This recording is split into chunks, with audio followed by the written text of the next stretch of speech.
오늘은 이렇게 말해야 기적을 체험한다라는 제목으로 말씀을 생각해 보기를 원합니다. 일본의 에모토 마사루라고 하는 사람이 물은 답을 알고 있다라는 책을 썼어요.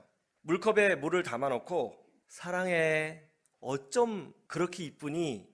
이렇게 말을 한 후에 현미경으로 물의 결정체를 딱 봤더니 이게 웬일이에요? 물의 결정체가 육각수의 모양으로 아주 이쁘게 되어 있더라는 것이죠. 똑같은 물인데 그 물을 향해서 너 죽어, 이렇게 나쁜 말을 한 후에 현미경으로 봤더니 육각수의 모양은 없어지고 아주 불규칙한 물의 결정체의 모습을 보여줬다는 것입니다. 여러분 기억하시죠? 2015년 MBC에서 실험 다큐 말의 힘이라는 프로를 진행한 적이 있는데 보신 분이 있으실 겁니다.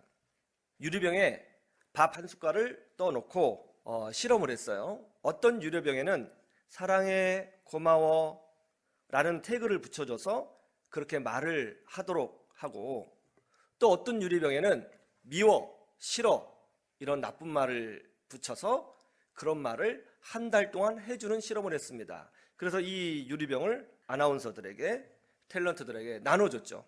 한 달 후 엄청난 일이 벌어졌죠.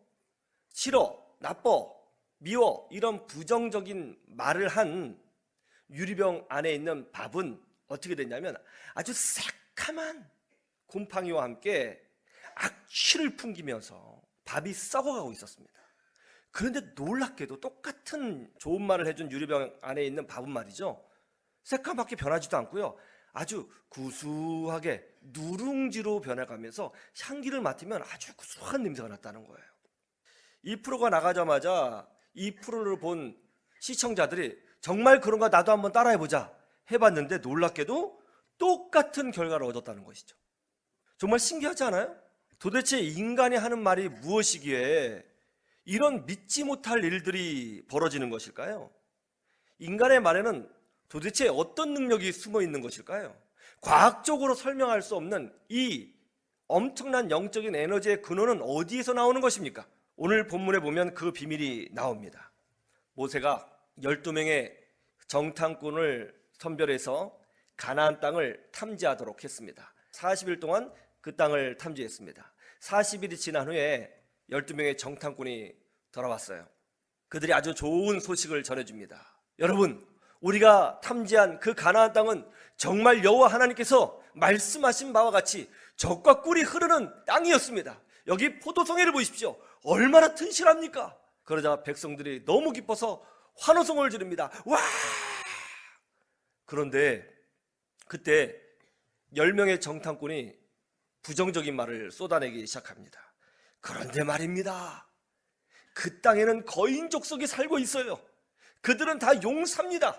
전쟁에 능한 자들입니다. 우리가 그 땅에 들어가면 우리는 다 죽고 우리 처자식은 노예가 될 거예요. 우리는 이제 큰일 났습니다. 우리는 다 죽었다고요. 그러자 사람들이 실망하면서 좌절했습니다. 그런데 그 실망감과 좌절감이 변하여 분노가 되었습니다. 모세 때문에 우리가 다 이렇게 된 거야. 모세가 우리를 여기로 끌고 와서 우리 처자식이 노예가 되고 우리가 다 죽게 되었다고. 그러니까 막 화를 내는 거예요. 그때 정탐꾼 중에 2명이었던 갈렙과 여호수아가 나서서 말립니다. 자 여러분, 진정하세요. 진정하세요. 우리가 하나님의 능력을 보지 않았습니까? 여호와께서 우리와 함께 하십니다. 우리가 믿음으로 전진하면 저 땅은 우리 땅이 될 줄로 믿습니다. 그러자 이미 부정적인 말에 선동된 이스라엘 백성의 귀에는 그들의 말이 하나도 들어오지 않았습니다. 오히려 더 흥분해가지고는 돌을 들어서 모세와 갈렙과 여호수아를 죽이려고 했습니다. 그런데 바로 그때 여호와의 회막에서 여호와의 영광이 나타났습니다. 그때 이제 하나님께서 이렇게 말씀하시죠. 이 백성의 불순종을 내가 어느 때까지 참아야 하겠느냐? 왜 이 백성은 줄곧 불신앙으로 산단 말이냐? 모세야, 내가 이 민족을 진멸하고 너로 새로운 민족을 시작하고 싶다. 내가 그렇게 해야 되겠다. 그러자 모세가 땅바닥에 바짝 엎드려 하나님 앞에 기도합니다. 주 여호와여, 그러시면 안 됩니다.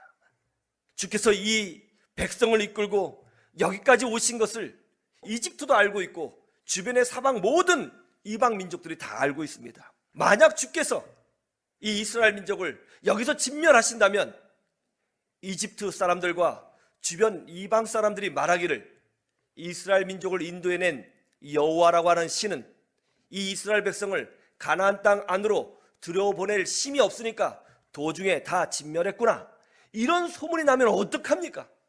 주님께서 말씀하시기를 주께서는 은혜로우시고 자비로우시며 노하기를 더디하시는 하나님이라고 하시지 않았습니까? 주여 이 백성을 긍휼히 여겨 주시옵소서. 그 모세의 간절한 중보기도에 하나님이 감동받으셨습니다. 그래, 너의 기도대로 내가 용서하리라. 그러나 내 원칙은 내가 지키겠다. 그것은 바로 너희들이 한 말 그대로 내가 갚아주겠다고 하는 원칙이다.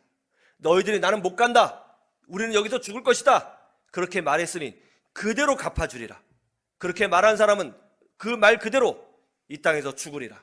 그러나 아직 그 말을 알지 못하는 그들의 자녀들, 어린 자녀들과 끝까지 믿음을 보여준 갈렙과 여호수아만이 내가 약속한 젖과 꿀이 흐르는 땅으로 들어가게 되리라. 왜 우리의 말에 능력이 있는 것일까요? 우리는 하나님의 형상으로 창조되었습니다. 우리의 말을 하나님이 듣고 계시고 하나님이 반응하고 계시기 때문에 우리의 말은 능력이 있는 거예요. 다른 말로 하면 내 말 때문에 기적이 나타날 수도 있고 내 말 때문에 하나님의 진노하심이 올 수도 있다는 말입니다. 저는 여러분 모두가 갈렙과 여호수아처럼 말의 권세로 축복과 기적을 누리는 주의 백성들이 되시기를 주님의 이름으로 축원합니다. 그러면 우리는 어떻게 말의 권세를 사용해야 될까요? 어떻게 말을 해야 하나님의 은혜를 누릴 수 있게 되는 것입니까? 첫 번째로 하나님을 의식하며 말하면 된다는 거예요. 우리 14장 28절 말씀을 아까 봤지만 다시 한번 볼까요? 여호와 하나님께서 이스라엘 백성이 한 말을 다 듣고 계셨다, 안 듣고 계셨다? 듣고 계셨다는 거예요. 왜 우리가 말을 할 때 하나님을 의식하며 말해야 하는 것이죠? 하나님은 하나님 백성의 말들을 다 듣고 계시기 때문에 우리가 하나님을 의식하며 말을 할 수 있는 그런 믿음의 자세를 갖추어야 한다는 것입니다. 우리는 말을 할 때 사실 하나님을 잘 의식하지 않잖아요. 이렇게 의식하지 않고 말을 하니까 함부로 말을 하게 됩니다. 또 자기 감정에 휩쓸려서 말을 할 때가 많죠. 자기 감정에 휩쓸려서 말을 하게 되니까 어떻게 돼요? 우리는 기본적으로 좀 약간 부정적인 성향이 있잖아요. 그러니까 감정에 사로잡혀서 말을 하게 될 때는 아무래도 부정적인 말이 나올 수밖에 없게 되는 것이죠. TV에 보니까 이런 장면이 있더라고요. 농구 경기가 한창이었어요. 점수도 79대 78, 1점 차였습니다. 박빙의 승부였어요. 농구장의 열기는 매우 뜨거웠습니다. 이 박빙의 승부에서는 한 번의 실수가 경기의 승패를 결정하게 되는 것이죠. 그런데 A팀의 선수가 연속으로 2번 실수를 범했습니다. 점수차가 벌어졌죠. 그 모습을 본 감독이 화가 났습니다. 작전 타임을 요청했고 선수들을 불러들였습니다. 감독의 얼굴은 너무 화가 나 있어서 막 선수들 들어오면 막 욕을 해줄 참이었어요. 막 뭐라고 한마디 할 참입니다. 그런데 카메라맨이 이 감독의 작전의 내용이 뭔가 알고 싶어서 그 감독이 선수 불렀잖아요. 그 작전 타임 시간에 무슨 얘기를 하는지 보려고 카메라맨이 달려갔어요. 카메라맨이 카메라를 감독의 얼굴에 딱 비추니까 감독이 욕을 하려다가 그러니까 실수하지 말고 잘하자. 응? 그리고 열심히 하는 거지. 그래 지금 잘하고 있는 거야. 그래 너 상민이는 왼쪽으로 자주 들어가라고. 그래 자 화이팅. 그래 끝내더라고요. 왜 갑자기 좋은 말이에요? 의식되니까. 남들이 나를 보고 있다는 것을 의식하니까 감정을 억누르고 좋은 말을 할 수밖에 없는 것이죠. 여러분도 그렇잖아요. 교회에 아이들 데려와서 한마디 해주고 싶은데 제가 보고 있으면 잘하자 이렇게 하잖아요. 의식할 수 있으면요 자기를 통제할 수 있어요. 누군가가 나를 보고 있다는 것을 인지하면 자기 감정을 잘 관리할 수 있습니다. 그런데 이것이 축복이 되는 것이죠. 칼빈은요 이런 말을 했어요. 참된 믿음은 코람데오이다. 코람데오가 뭐죠? 하나님 앞에서라는 뜻이에요. 다른 말로 하면 하나님을 의식하며 살아야 된다라는 뜻이에요.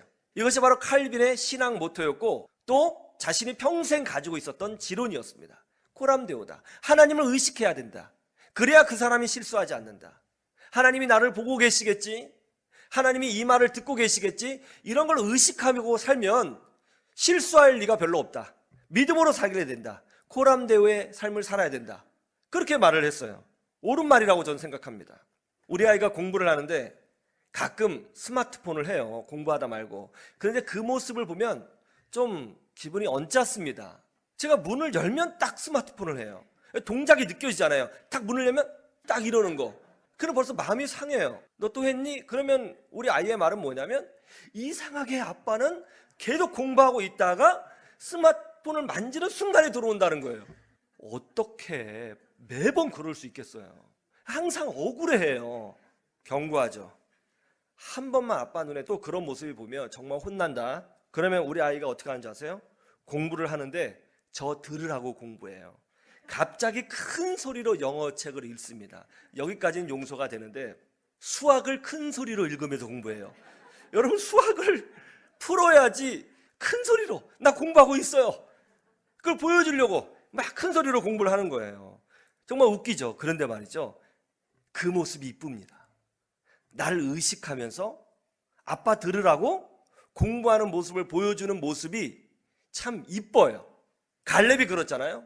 여러분, 하나님이 우리와 함께 하십니다. 하나님이 우리와 함께 하시면 우리가 이길 수 있습니다.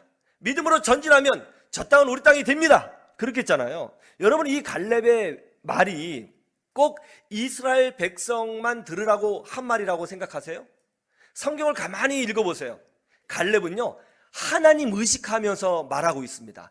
즉 하나님 들으라고 하는 말이에요. 굉장히 지혜로운 사람이에요. 갈렙 보통 아닙니다. 하나님이 갈렙을 축복하셨잖아요. 우리도 이래야 합니다. 이제 어떤 말을 할 때 하나님이 내 말을 들으시겠지? 그렇게 하나님을 의식하면서 말을 하는 거예요. 그래서 긍정적으로 말하고 믿음으로 말하고 또 하나님께서 이루어 주실 것을 기대하고 말하고 선포하는 거예요. 그래서 여러분도 갈렙의 축복을 누리시기를 주님의 이름으로 축원합니다.